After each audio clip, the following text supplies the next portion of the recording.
Okay Google, what's on my calendar today?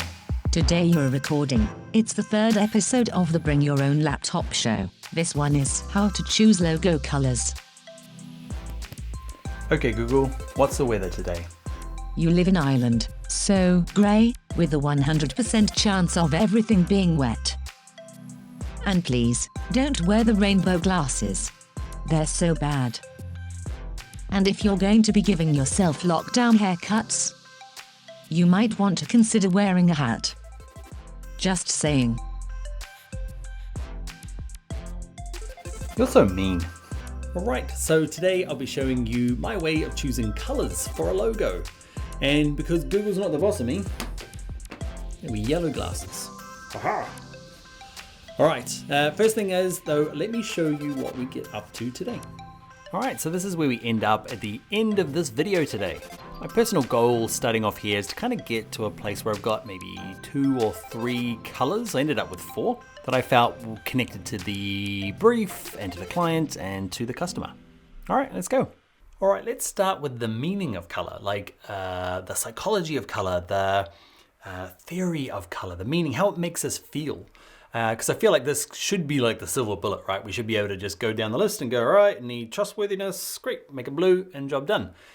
I don't think it's that kind of silver bullet. I feel like if you Google like Google color logo theory, and I don't know, in my humble opinion, I feel like the first like zillion results, they're all very, I don't know, they make it oversimplified. I feel like there's so much more to branding than just picking the color. And the other problem is like, depending on which article you read or blog post you read, orange can mean, I don't know, confidence or warmth or friendliness, or you can kind of adapt it to whatever you want. So I feel like it's probably not the place to start. Now that's not to say that the psychology of color isn't important. I find for myself it's most important kind of towards the end of the process, where I've found a color that I fulfills the brand, okay, fulfills the brief, and kind of researching the color and getting some language around that is one of those things I can use when I'm pitching the client to get them on board. It's one of the levers I can pull to help get them on side if they need a little bit of help seeing my vision. But color is only one part of all those values that you get from a brand, and logo is only a small part of the branding exercise. Like you've got to have the right colors, you've got to have the right fonts, you've got to have the right imagery, but you also have to have, communicate those values through the website and the app and the way that you treat your staff and, the way that you interact in social media. So there's much more to like branding and getting those values across than just the color or even the logo. And for me, like the brand, the color green says eco-friendly, but like say these two logos here, these two are probably personally my most favorite eco-friendly brands, okay? And neither of them are green, okay? But with all the ways that they communicate in the world, I believe that they are committed to kind of eco-friendliness, even though they're not green. And let's say this one here.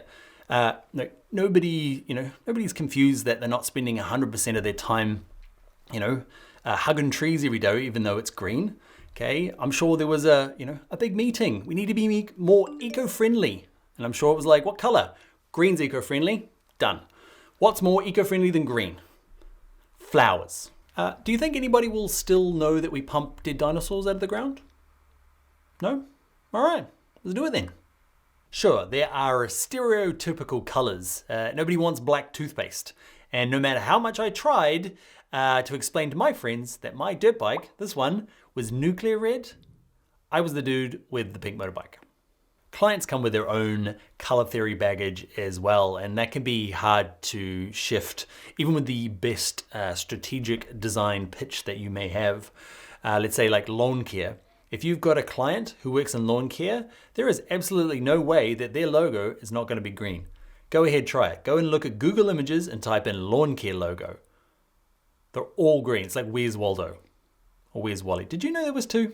So if we don't start with the science of color, Dan, where do we start? Well, I start with gut feeling. It's not very scientific, and it's just the first step in my little process, but let's jump onto the computer now and we'll actually start mixing some colors together. All right, so I'm going to create a document in Adobe Illustrator to work on. So we're going to go to File, New. I'm going to pick something that is, I don't know, 4,000 pixels wide by 4,000 pixels high. And I'm just going to make sure that down here under Advanced Options, I'm using color mode of RGB and not CMYK. It's a long story. I'm going to give you a quick demo. I could create. I've got an example here from my Illustrator Advanced course. Let's have a look. Color modes. This one is some stripes that I've designed in RGB. Okay, and look what happens if I copy these and put them into a document that has CMYK. File, New. Let's make an A4 landscape. Make sure it's CMYK. If I paste that exact same thing, okay, so CMYK is a smaller color field or gamut. Okay, and it just means that you don't get some of the richer colors. So you can see RGB, CMYK, RGB.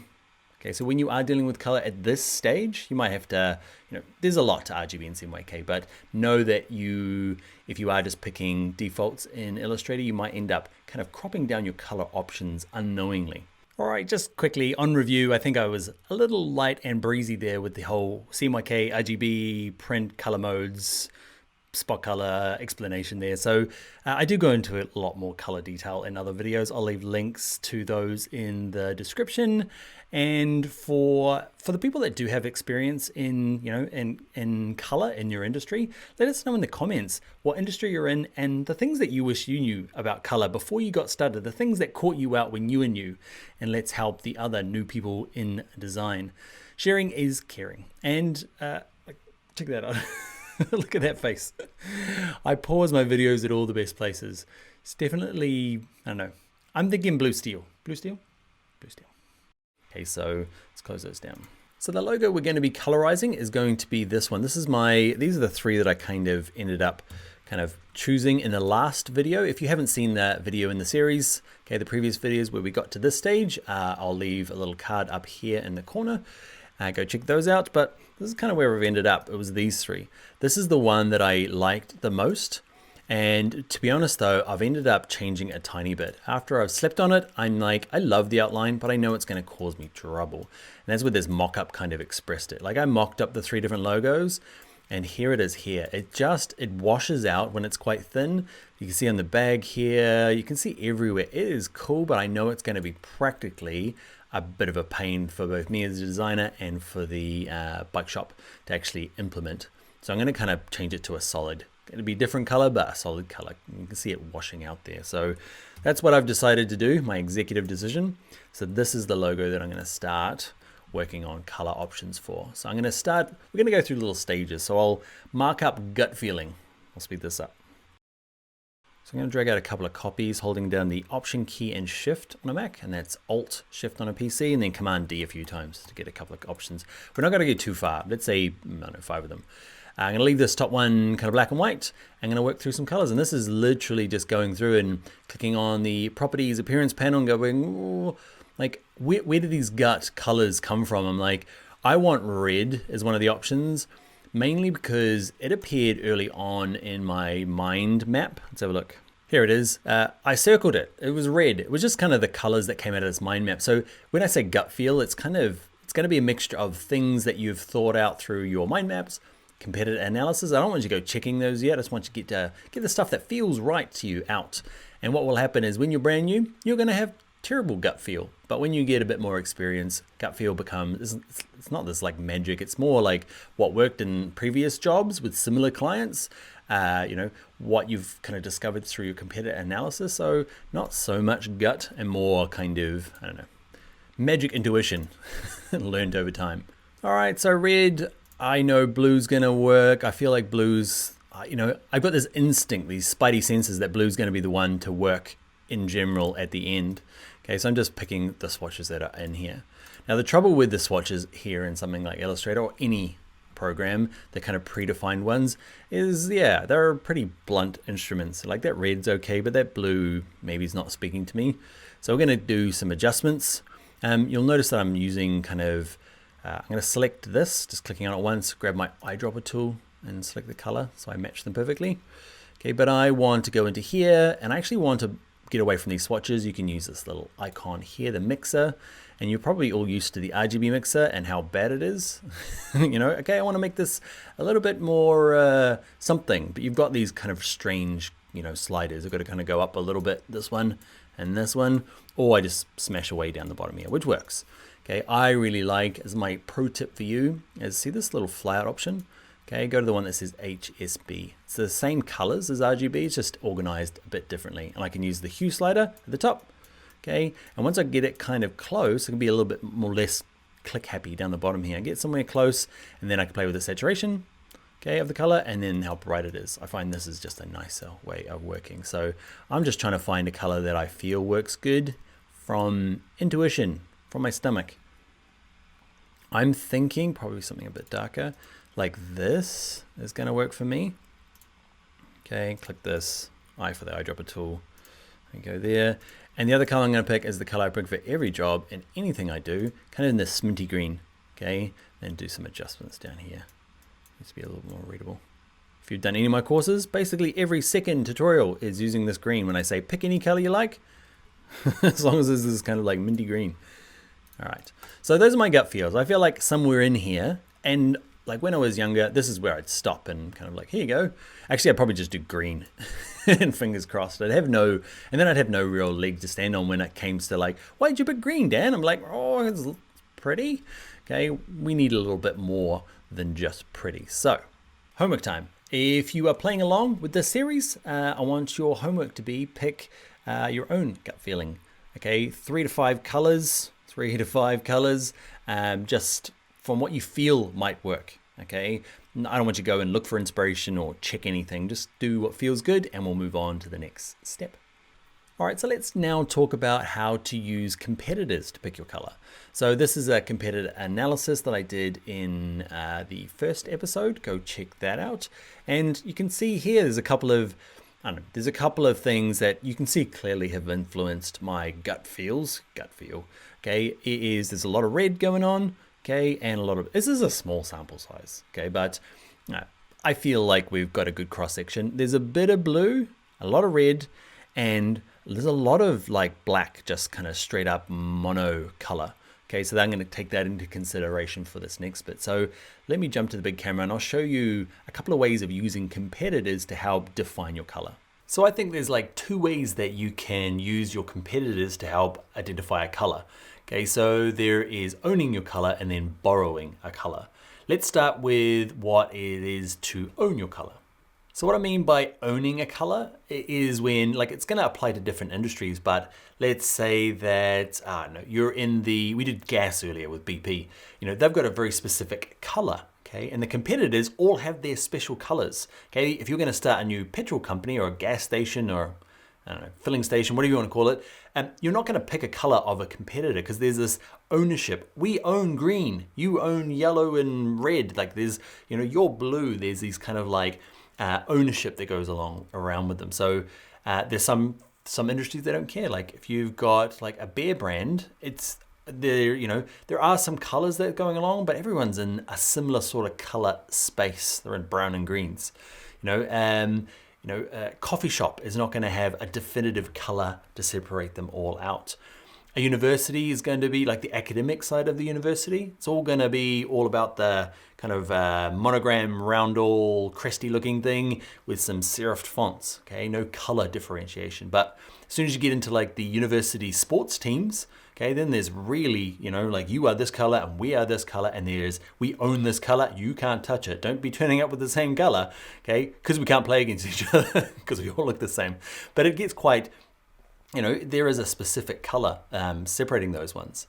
One of the things that kind of comes up for me, I'm a bit of a DIYer, okay? And I've been buying some power tools and it's amazing that, let me take you down to the shed. I'll give you a little, I'll show you some of the tools that I've got and the kind of color differentiations. All right, so road trip, let's go. All right, let's go, me and you.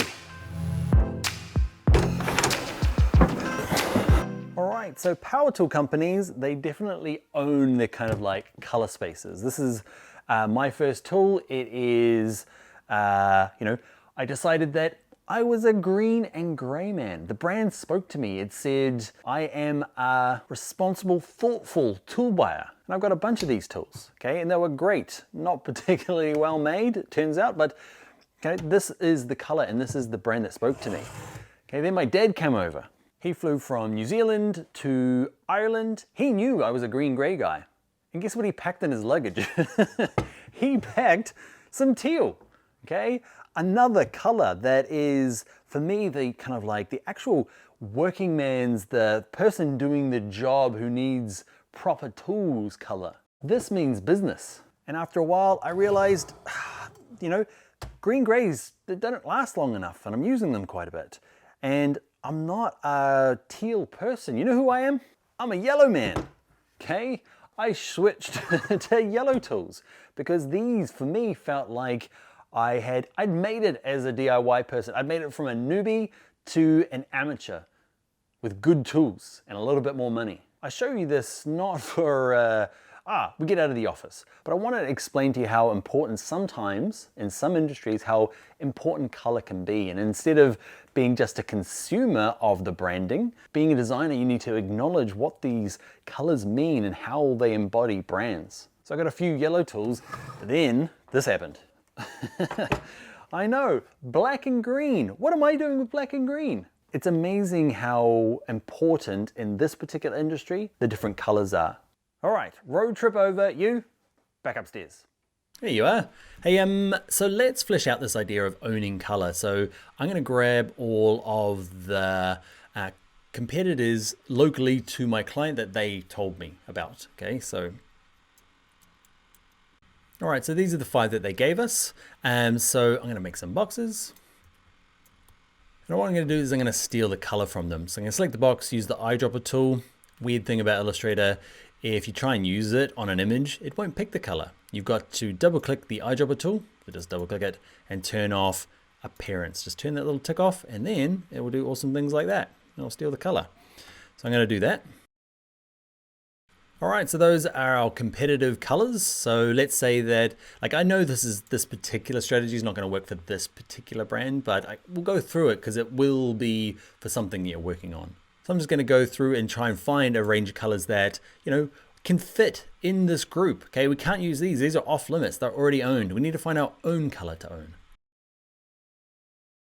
All right, so those are my colors. Okay, 2 of them, a lot of them are very simple right there. All right, there you go, there's another color. So these are the colors that will allow me to be within this group, okay, but not contrast with anybody. So we can kind of own that color and infuse it with our brand. So I'm gonna grab them now, copy and paste it, and I'm gonna do a range here in those colors. All right, so those are the colors that we might use if we were trying to keep ourselves separate, okay, and kind of pick our own color. It's interesting to see that reds appeared in there twice. It might be another lever that I can pull with my client to say this is something different from everyone else, as well as the fact that it is on my mind map. But to be honest, I don't think this is the pivotal mechanism that we can use to pick color is by kind of owning it. I think with this particular brand, the next strategy, competitive strategy, is borrowing, and I think that's really going to work for Adhere Bikes. So another trick for color, and it's probably, I feel like it's going to work for what we're doing with Adhere Bikes, is borrowing colors. Okay, it's where you look at your competitors, or at least your, like in our case, suppliers, kind of like adjacent businesses, or maybe even like higher up the food chain businesses, where we can borrow their color schemes, okay, so that their brand reflects on us. We're going to be small. Adhere Bikes is never going to be a global brand with a lot of brand reach, okay, maybe locally, okay, but we can borrow some of the branding from, say, larger companies. Let's say if I was getting into the space of making things for Apple computers, okay, I wouldn't be starting with a color scheme kind of completely new. I'd be looking to borrow some of the brand values, okay, from Apple. I'd be using their kind of like, they don't have a lot of color, okay, well, the absence of color is their use of color. So they have that like really steely colors, you know, like they're quite cool grays, or they have that like, what's their black called? Midnight? No, I can't remember what it is, but anyway. Where's my mouse? The mouse that I never use, that color, okay? Because Who puts the charging port on the bottom? But you get what I mean. Oh, that's a really good, see that? That color there. If I was launching a headphones company or speakers or some sort of parallel, some sort of computer supporting product for Apple computers, I'd be borrowing their colors to borrow some of that Apple goodness of their brand. Okay, so let's borrow colors. So let's look at the largest supplier that, all right, so let's borrow colors from their largest supplier. Okay, so what we want is Giant is the main supplier that they distribute. All right, I've got hiccups. I have been trying to walk this off for about half an hour now. I'm giving up, so there's gonna be a lot of jump cuts in this next little bit. All right, so carry on, hiccups. So, okay, wait. Hiccups is distracting. So we want to borrow the brand color from this because they've spent a lot of time, a lot of years, and a lot of money getting this brand, to where it is. And we want a little bit of that to rub off us. So we're going to borrow the color. Okay, we could do a screenshot and go to the eyedropper tool. The thing that I installed a long time ago and found super useful is this eyedropper plugin for Chrome. Okay, it's called Colorzilla. I'm gonna get through this quickly. Okay, it's a free little thing. You can use it. Okay, pick color from page, and you just kind of wander around. Can you see it there? And all I have to do is like click on it, and it's copied to the clipboard. Let's jump over to Illustrator. Okay, borrowing bikes. Let's go with this one, and I'm gonna click in here. When you are putting in color for, that's copied a hexadecimal code. It's the one with the hash on the front of it. Okay, you can go into appearance here, switch to this little option, color mixer, and you have to be on RGB to be actually defined that one. So you can just paste it down here, and hey presto, we've borrowed Giant's color. Okay, let's go. I might do two options. I might do a space and go maybe full noise on it. Let's go have a look. Full blue. Oh, it's one of our options, and I feel for us that's the only borrowing color we can use. The supplier doesn't have other big brands that they supply, and it's the type of client they're looking for, like these bikes. So for your homework now, I want you to go and find competitors or at least adjacent brands that you might borrow colors from.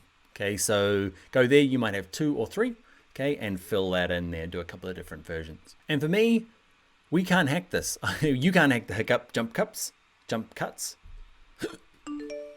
And I can't handle this hiccups. It's hard to talk and do. So we'll take a break. I'm gonna go have a cup of tea. Back when I don't have the hiccups. Yes, I've tried holding my breath. Okay, that's all I tried. All right, I'm back. Turns out a cup of tea in one of these like little skinny cans is fixed my hiccups. What we're gonna talk about now is something called having more than one color pairing, color matching. So far we've been done logos with just the single color. Now I want to add another color that works with it. Okay, and we'll look at a couple of tactics for doing that. How many colors should you use? For me, I really like a logo that just has one central color, like a hero color that you can get behind and own. But that's not a rule. You can have 2 colors, you can have 10 colors.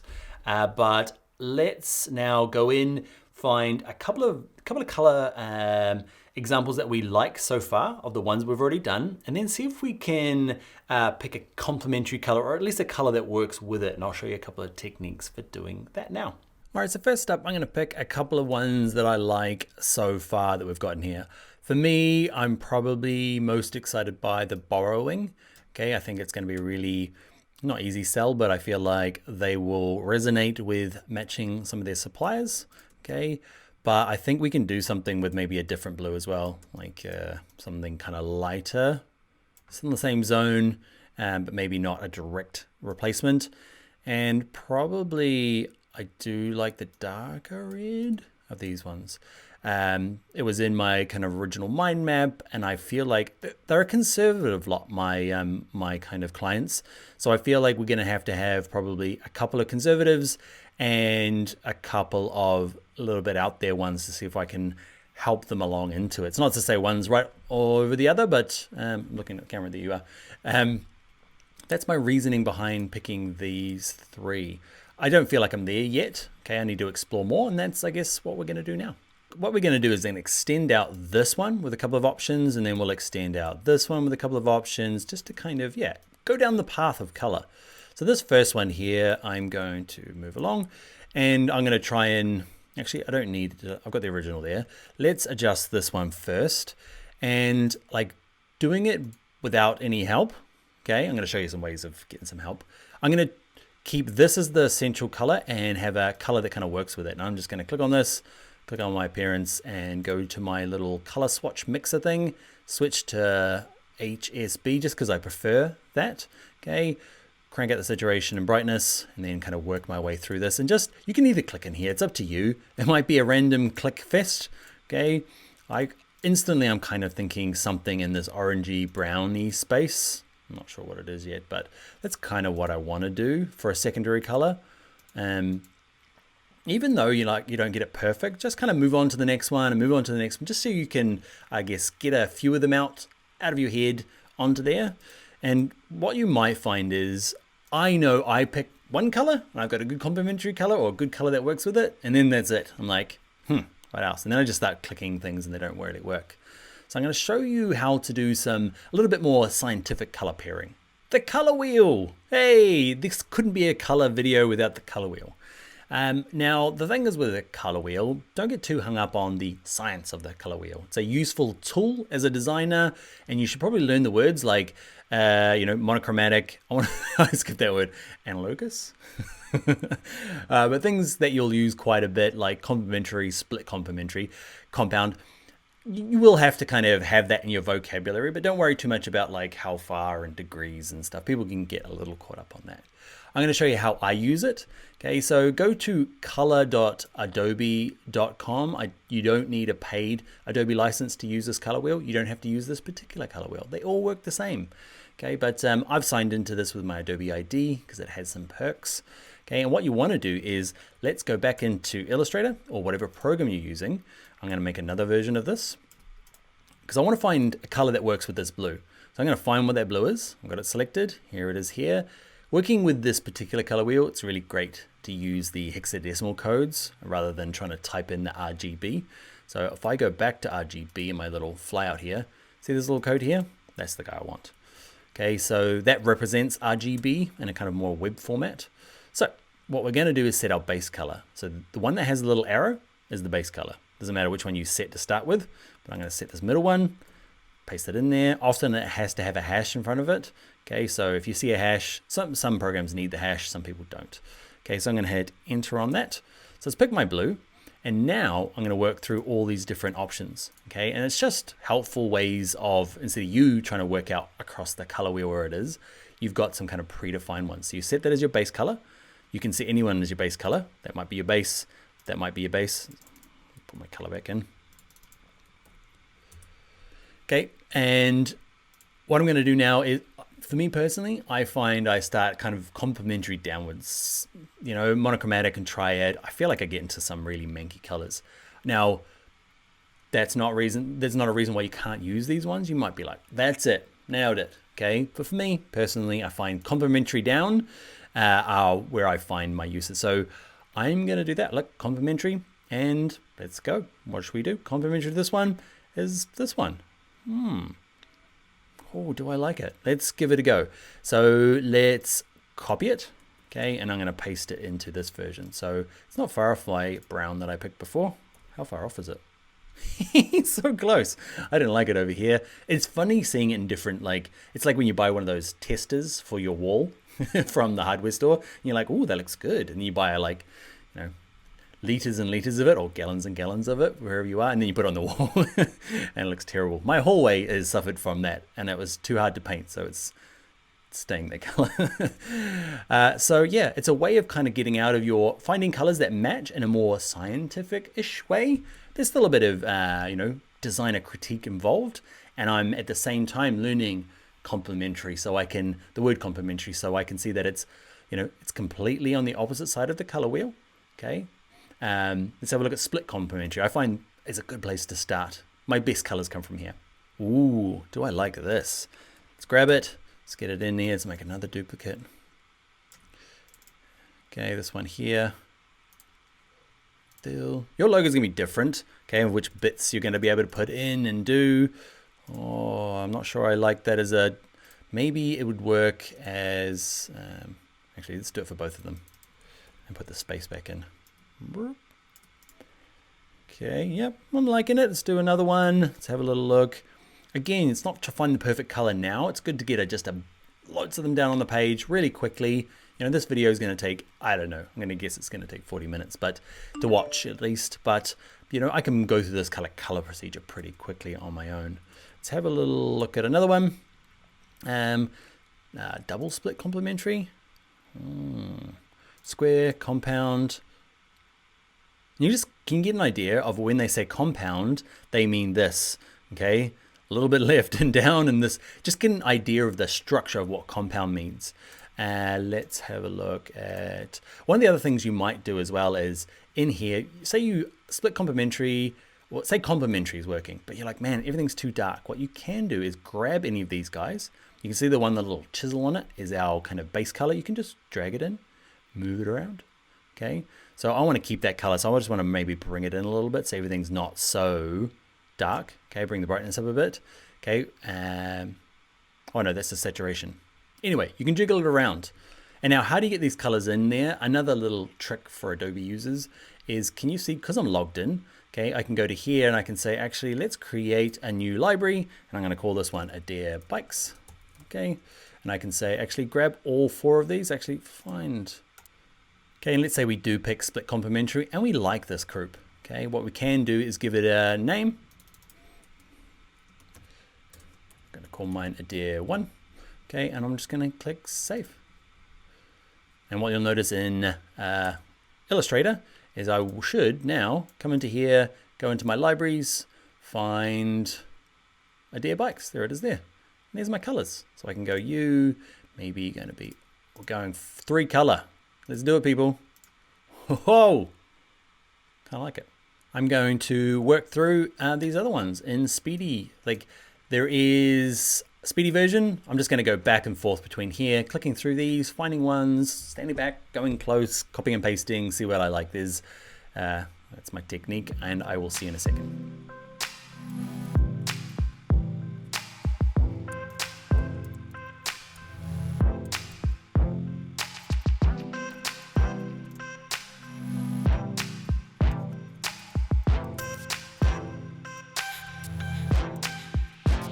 All right, one thing I want to do with this red here is I don't feel like I've nailed the red color that I'm looking for. I don't even know what I'm looking for, but what I'm going to do is do something slightly different. So I've put in the color and I'm going to use the shades option. It's just one of the other ones, but I'm going to kind of work through this to see where I can get.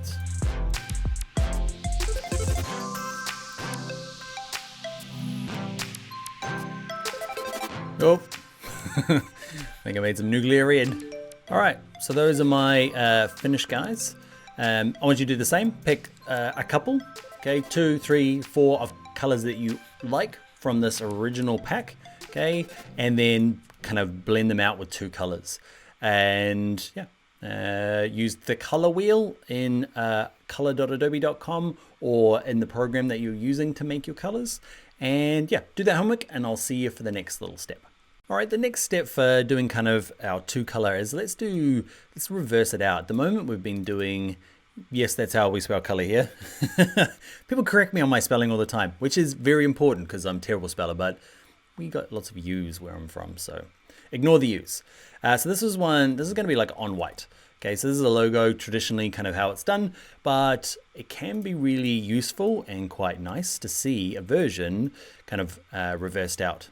So this is going on background color. Okay, so exact same thing, except what we're going to do here is kind of reverse the colors. So what we're going to do is we'll use you. Okay, and we'll just do a few of them that kind of match up. Don't have to do them all, but this is what I mean. Like, actually, let me show you. I've got a great example. Check this out. So on bringyourownlaptop.com, we run challenges, and the one that just finished was this rebrand. So we did a logo design challenge, and we rebranded our local takeaways. But check out, we've got a bunch of other challenges if you are keen to come join us at bringyourownlaptop.com. But this one here, I'll show you one. We don't have favorites. Okay, but this is one of the ones that I really loved, and it's a really good example of what we're doing here. This Golden Palace. So where's the original logo, first of all? Original one was before. Can you see that? I'll zoom in. And this is where we ended up. And I like this logo, but I'll show you what I love about it is when it's being put onto the background color. Amazing work. Who was this one?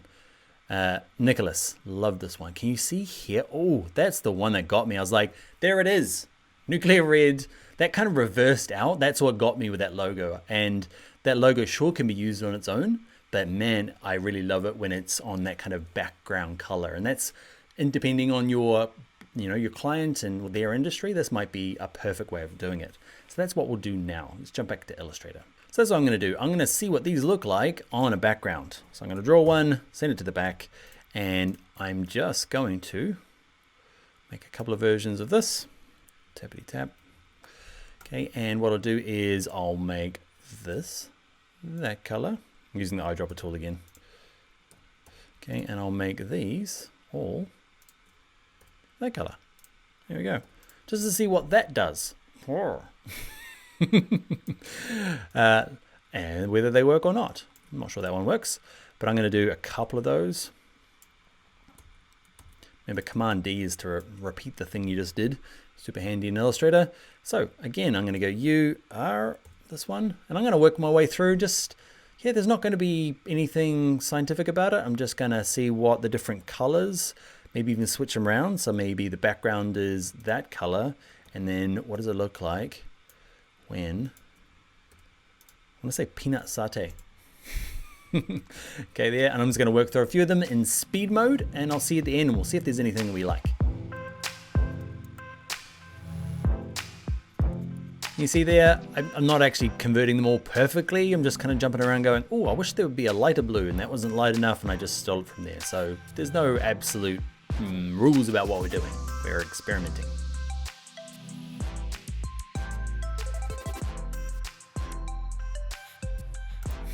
Man, some of them bad. And even though I said we're doing two colors, I feel like, because we went down shades of this one, we're going to do a couple of like white on. Let's do a couple of just straight up whites on those reds to help me maybe find the red color that I like. All right, so yeah, we just did kind of like two colors over here on white, and then we did two colors on a background. Just part of our process. All right, it's your homework time. Do the same thing. Take that first column of two color on white and transform it into a two color with background amazingness. And yeah, I'll see you for the next step. All right, so next up is looking at a bit of color inspiration. Let's say that everything you've made so far is terrible and you don't like it. It gets better with time and experience. Okay, so what we're gonna do next is color inspiration. So there's lots of places to get color inspiration. Adobe has a cool place, and the only other one I kind of use is colorhunt, okay, .co. It's just, I find it's really good to find just colors, especially when you want to find, matched colors by other experienced designers. You can kind of vote them, and I find this probably better for doing things like UI design or icon design or something else where you need like 4 or 5 colors matching together, which can be tougher. But even here we've got, it's a great resource to go find color inspiration. What I also like to find is what I use probably the most is Adobe's one. Okay, it's free again, color.adobe.com, and you can go to this one that says explore. Okay, and this is one way. Okay, it's the year of it's the year of classic blue from Pantone. Okay, and there's all sorts of interesting things going on. What I like to do is use the search option up here, because engineering was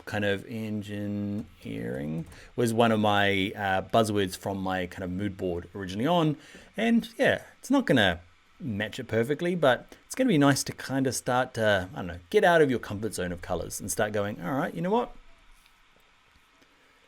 I feel like here might be engineering.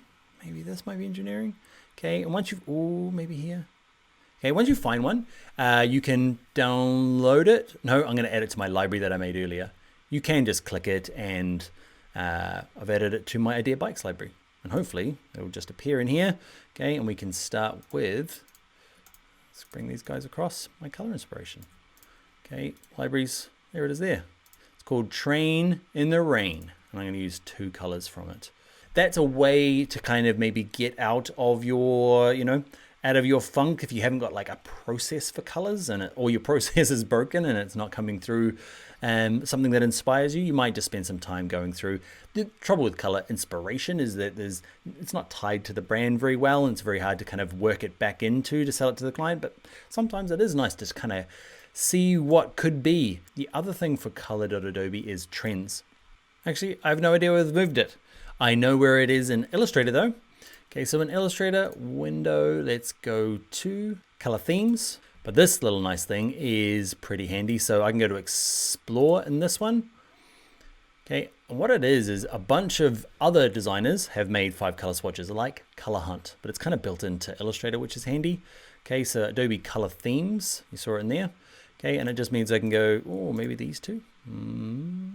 So most popular this month, you can say this week of all time. What is the most popular color of all time? Oh, it's pretty good.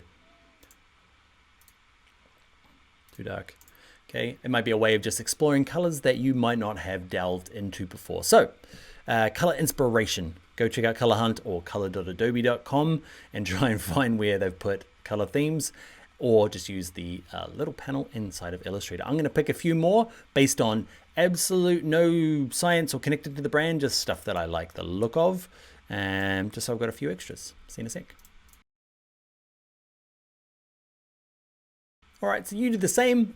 Find some color inspiration, make a column, throw a few in there. Don't spend too long because you could just put all of the colors in there. I feel like we're getting to a saturation point now of like options to pick from. So we're going to do a couple more little options together after you've done this step, and then we'll start refining it down to a color that we feel might work for the brand.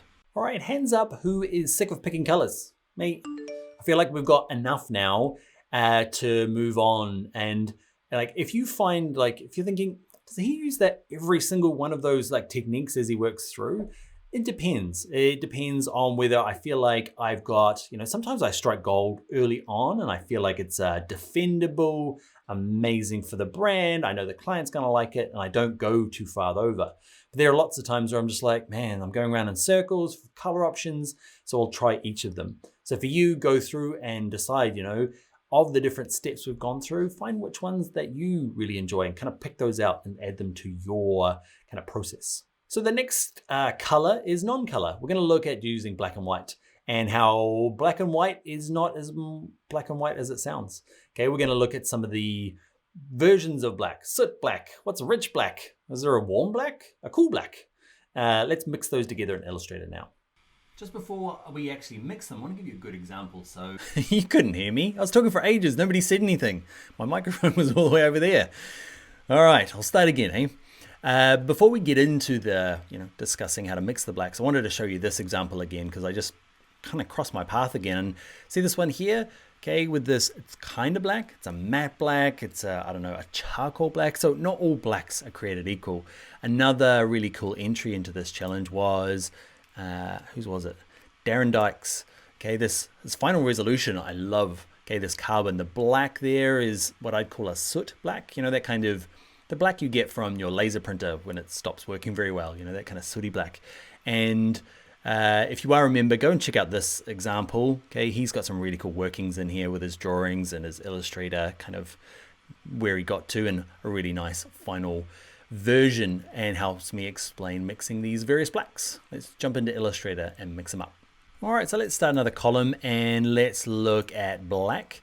Okay, now some brands are gonna not want to be black. Okay, I feel like mine is one of those ones. Adia Bikes is gonna have to be colorized, but let's add it to this video so that we've got this like jam pack full of awesome color tricks. And like that carbon one was screaming out to be our version of black. All right, so what kinds of blacks do we have? Let's start with the most used one. I'm gonna change this to white and the background. I'm just using the swatches straight up in Illustrator.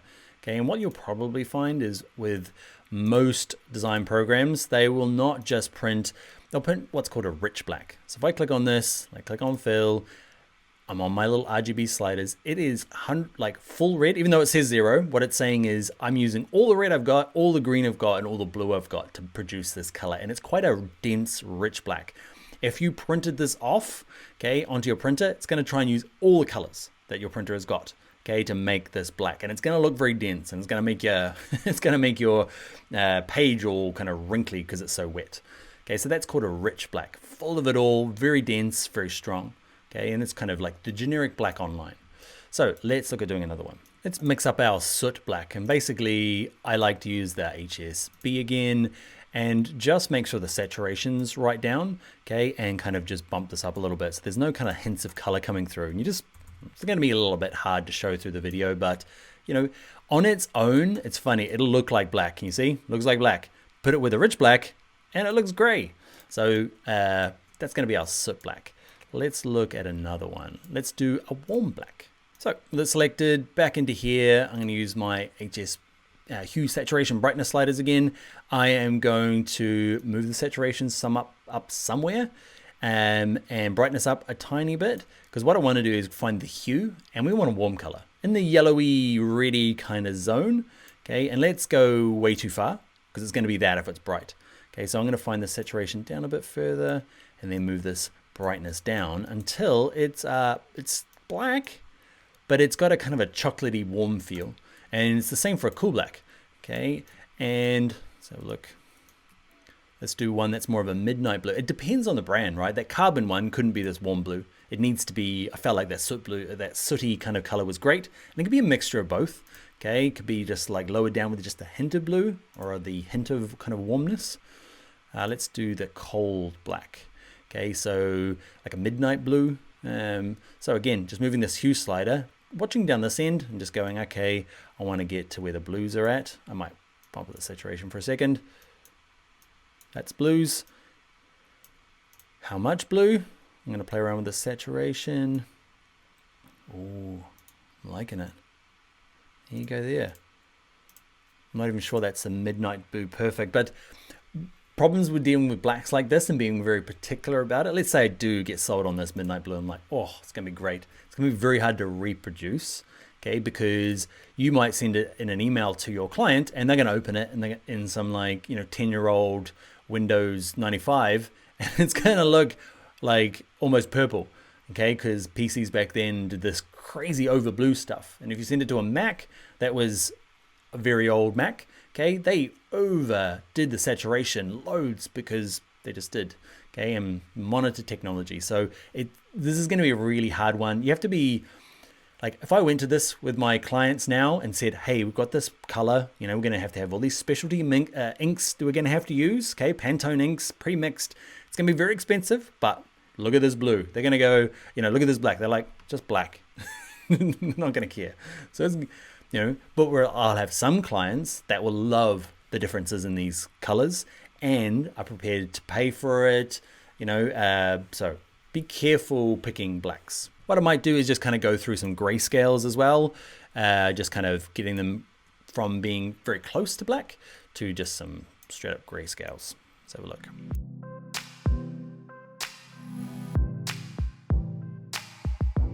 All right, and I'm just kind of making these gray grayscale, just making them a gray version. Same sort of thing, warm, cool. Some of them though, when I just kind of raised the brightness, they ended up being too saturated and becoming like a brown. So I've just lowered the saturation and kind of like raised the brightness just so that it doesn't become, I don't know, a color.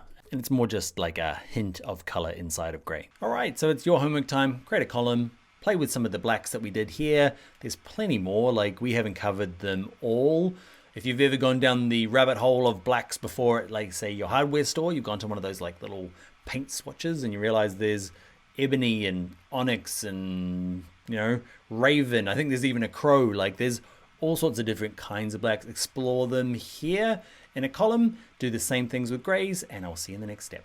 All right, I know I said I was finished with colors, but I lied. We're gonna do gradients. Woo! I love a bit of gradient action. For a logo, it's a terrible idea. Recreating gradients in the physical world can be problematic, again, like we did with the blacks. If your client is into it, well, you can do it. But you might be causing yourself a world of pain if you deliver a logo that is going to be used in the physical world, like my bike shop, that uses a gradient. An app, go nuts with the gradients, so that's why I'm including it. So let's jump in now, make some sweet gradients in Illustrator. What are you doing here? You're ruining the shot. Okay, let's do some gradients. I'm just going to do the logo in this case because I'm probably not going to gradient the text. I feel like that's a line too far. You've got some default gradients here in Illustrator. Don't worry. I'm not sure who picked these two.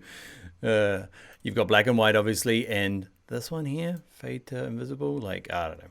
Okay, let's just start with this linear black to white to get started with. To do gradients in Illustrator, the easiest way is the gradient tool. Okay, it's over here in the toolbar. Click on it and let's zoom a little bit. And what you can do is with the tool, just kind of like drag it the direction you want. Okay, and probably you can see you've got a little gradient panel over here. It's actually a bit nicer if you grab the full panel. Window, gradient. Okay, and then you can pick the four, the two colors you're using, or switch it to radial. Okay, so for this first one, I'll show you what I do when I'm kind of picking colors. Oh, first of all, let's show the amazing ones built into Illustrator. Okay, I want to know who to talk to about these. Illustrator, window, you've all done it, right? You've gone, oh, great, just need some colors. Gonna go to swatch libraries. Oh, look, gradients, they're in there. Let's grab some color combinations. Job. These are so bad. Look at that. That's the first one. That's their color combinations. Let's have a look at a few. You might like these. I'm not judging you. I'm judging you a little bit. I don't know. A technician definitely went through and picked some of these. Oh my goodness. Okay, maybe it's just that one. Let's go to the other one. Let's go to window. Let's go to swatch libraries. Let's go to gradient. Okay, harmonies. Oh, that's what we needed. We just needed some harmony. Ready? For all the harmony. Oh, drag out a few more. All right. So these need to be updated, Illustrator. Photoshop have. Go to Photoshop. Look at their gradient swatches. They went and did some nice stuff. So you guys, Illustrator, need to keep up. All right, let's actually do some nicer stuff than that. Oh man, it's bad. All right, we'll start with this one. And the trick is if you want to steal colors from other things, either get them close. I'm going to bring in a couple of colors that I'm liking at the moment, and I'll show you some places to get some inspiration for gradients as well. All right, there's a couple of colors I think might work as gradients. So select on it, grab the gradient tool over here, drag it the direction you want. Okay, and in this case, I'm probably going to start down across here. And you can double click the ends, okay? Use the eyedropper tool to steal from that side. Ooh, it's kind of nice as it is. And then the other side, I'm going to steal the same color just so that I can just change it a little bit.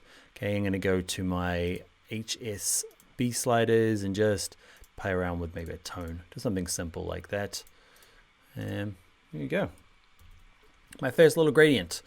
Let's do one more and then I'll show you some other tricks with gradients. All right, and with this radial gradient, I'm just you can decide, you can click where you want it to start and click and drag out. Okay, so I'm going to kind of start it from the head and go out. But that's not very exciting. Let's look at some more exciting ones. Let's go find some cool places to find gradients. Okay, so gradient. There's another one. This one here, it's called Color Hue. The full link I'll put in the description. And straight up Dribble. Dribble is just is awash with gradients. So haven't even logged in, and you'll find just on the homepage here lots and lots of gradients. Look, gradients everywhere. And you can use my little eyedropper tool trick to start grabbing interesting kind of versions. Let's do one from gradient. Let's find one that I like. This one here. Okay, and you can often find the hexadecimal codes. Okay, so in Illustrator, grab my gradient tool. I'm going to switch to linear. Double click this one. Switch to RGB. Simple. Kind of, not really.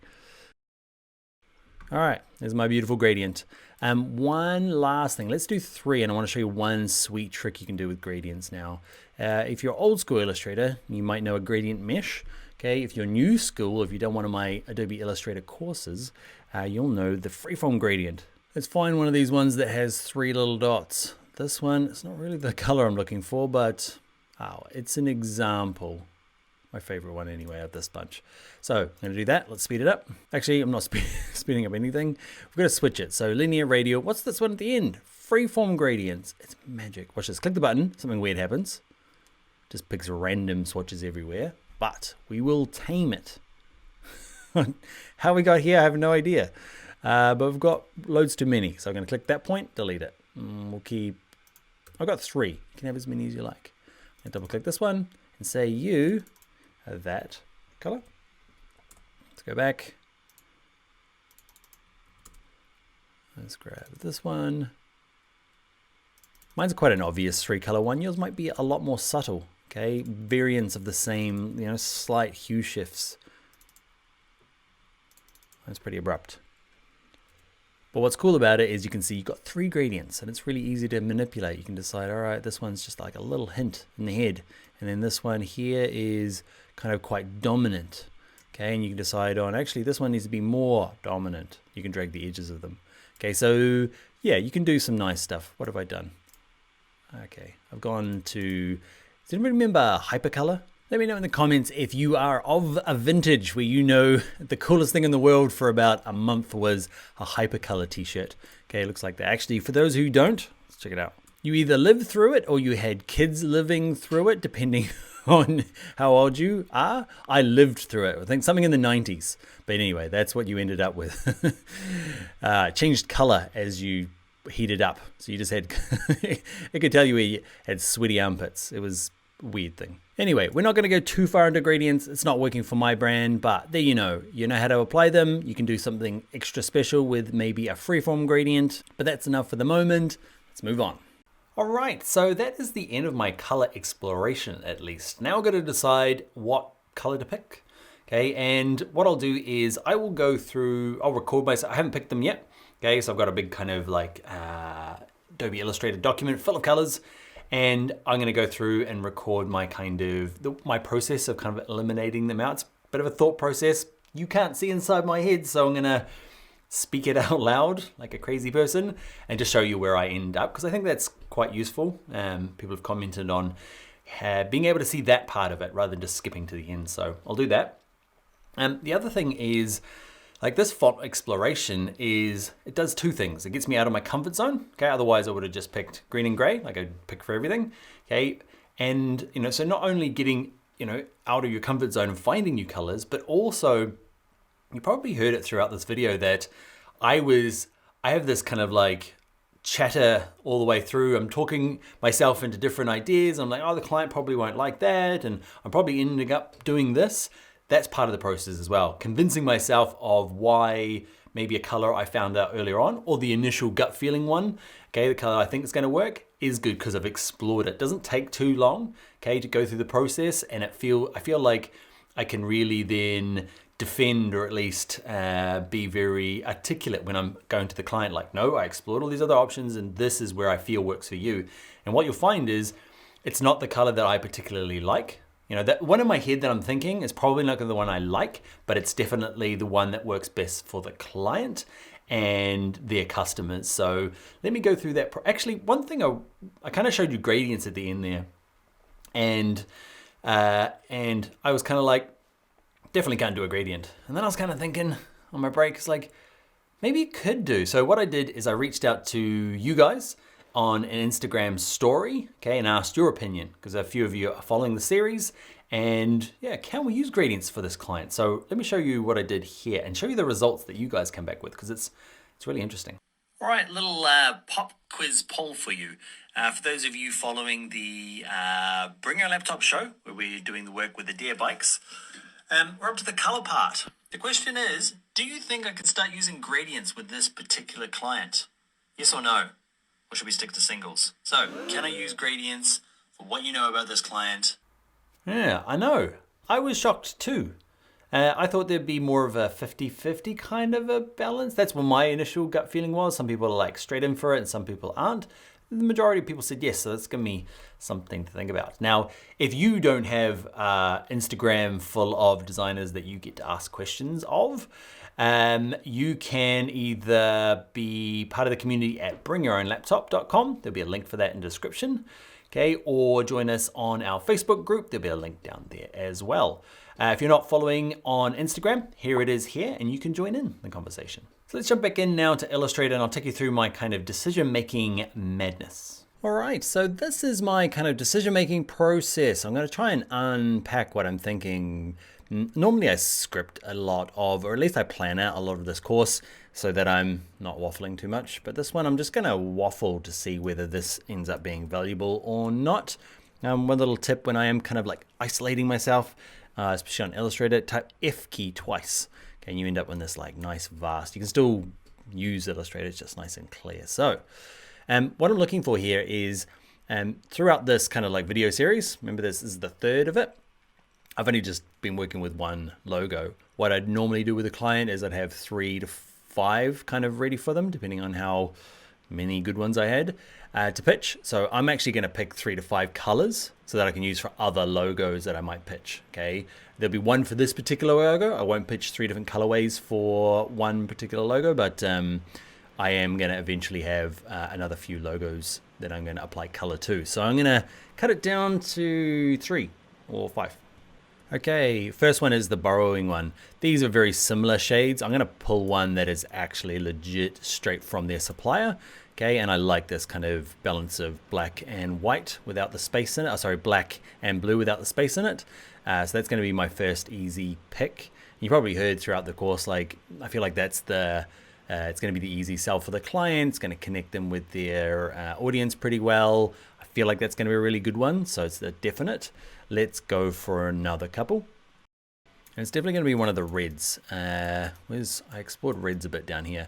So reds mainly because it was one of the things on my initial mind map.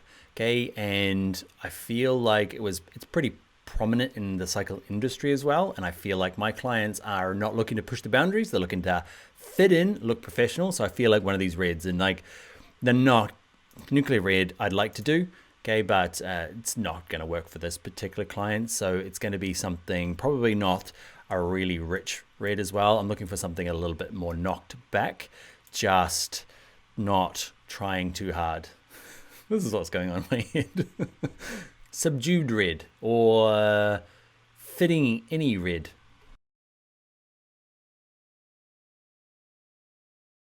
Now, why did I pick this one? I just feel like it's, I don't know, it's got a Goodyear tires kind of authority to it. It's again, not too cutting edge. I'm not sure about the way that, I love the way that this one works, but we need to find a way that it works on the other way around, so on the white. So I'm gonna mess with this for a second. I think something like that, one of these two ways. It's a bit hard seeing it on the gray, that's all right. Okay, so there's gonna be 3. Let's pick one more. And I think this one's gonna be my exciting, crazy one. When pitching to a client, I feel like they're gonna be conservative, but you never know what's gonna happen. So I might have an option that is maybe balanced in terms of the logo is quite simple, but the colors are quite exciting, or at least maybe a little bit more daring for them and for their industry. So something like this is going to work for me, I think, for my last option. I'll try and probably not for this particular logo because it's exciting enough, but if we do have something that's maybe a little bit more plain, we could maybe add a little bit more excitement with this color. That's my theory for why I'm going to pick these ones as well. It's not particularly scientific, but yeah, I hope, I don't know, that's the way I end up doing it. Have a nice big range, moving around, having a look, convincing myself. Often I get to this point and I've got a half idea as well, but like I would have never got to this, okay, or this option here without going through this process. I would have got to blue and just stopped at blue and not explored other blues and then, complementary colors to blue. All right, let's make them look a little prettier.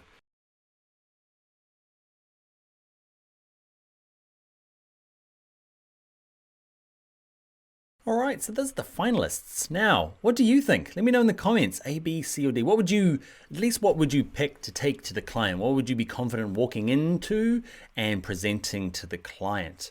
I'm going to think about it over the weekend, and what I'll do is I will share it as a post on my Instagram account. So the one I actually pick, okay, if you want to check that out, remember there is my Instagram name. Go check it out and search for the hashtag BYOL show, and I'll actually pick one so you get to see too. All right, but let me know in the comments. I'm interested. Let me know because I want to see who does what. I'll count them up in a week.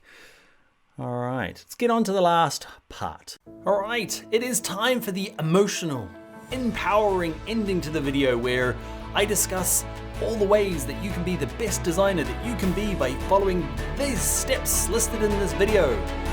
It's not that kind of video. It is purely to show you my steps behind the scenes of what I do when I am working.